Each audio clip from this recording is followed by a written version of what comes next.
Oy, musta? So may nagtatanong sa atin, si Sir Win. Meron daw siyang 20,000 pesos.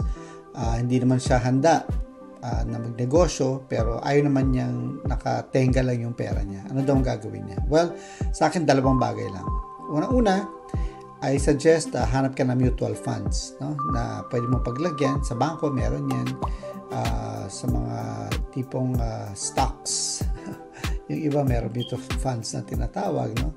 Pero sa bangko, safe na safe po yan. Meron po sila may offer na ganyan, no? So, kahit na mag-start ka, 5,000 pesos, meron kong makukuha niyan. So, safe na safe po yan.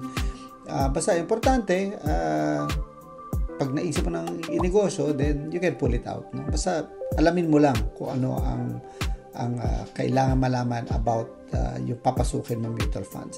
So, number 2, pinaka-simple para sa akin is wala nang isip-isip, bumili ka ng ginto or mga jewelry na tinatawag, no? Kasi pag in-invest mo dyan, pag bumili ka, sa totoo lang yung pera mo nandiyan pa rin, hindi pa rin nawawala. Ang maganda dyan, tumataas din po ang halaga niyan over time, no? So yung gold, for example, no, mataas na siya ngayon. Mas maganda kung mayroong bato, mga diamonds, kanya. So sabihin nyo, naku, napakamahal po niyan. Hindi. You can start po kahit mga nasubasta. Gold is gold. Okay, so pag-isipan nyo po yan. God bless you.